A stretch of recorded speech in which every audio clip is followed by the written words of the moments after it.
So what type of leather should I buy? Leather is really popular. If you look in our store right now, for example, probably half our store is some kind of leather. And it's popular, but there's so many different types of leather. There's good leather, bad leather, or things that are called leather that aren't leather. So today we're going to talk about the good leathers, okay? And we got some swatches here of some good leathers, but the best leather, if you're looking for the best stuff, now price is going to tell you how good it is, but full grain leather is your best leather, okay? It's that outermost layer of the cowhide that is unrefined, it's more natural. Oftentimes it shows some of the scars on the cow's hide, the variation in the skin. But if you're looking for that traditional look, that more rustic look in leather, full grain is the best. It does have a tendency to last longer too because it is that stronger layer of the hide. So if you're looking for the best, you probably want to ask for a full grain leather.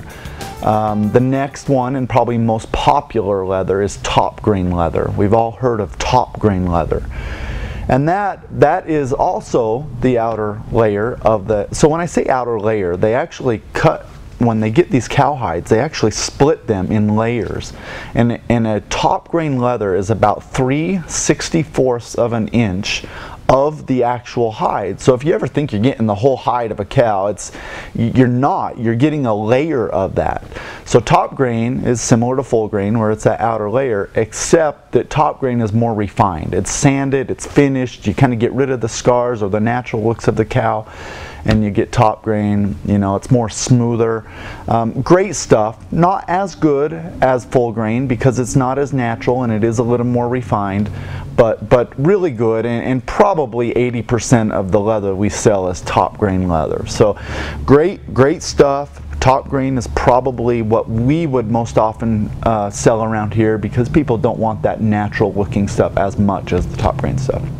And then after full grain and top grain, you go into split grain, which is one more layer down from full grain and top grain. It's more of that middle grain of the leather. Same thing, goes through quite a process where it's sanded, refined, colored, everything, all the marks and everything is taken out of it. If there are any holes in the leather or anything, they're patched in split grain and you know, hid that way. But split grain is cheaper, and price, you know, the price is relative to each of those. Full grain is about 25% more expensive than top grain.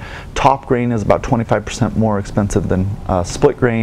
And then if you're kind of looking for that true leather feel and smell and all of that, but don't want to spend the money of full grain or top grain, split grain is probably your choice. And there are quite a few options in split grain. So hopefully that answers your questions on the different types of leather, what they are composed of, and all that. So thank you.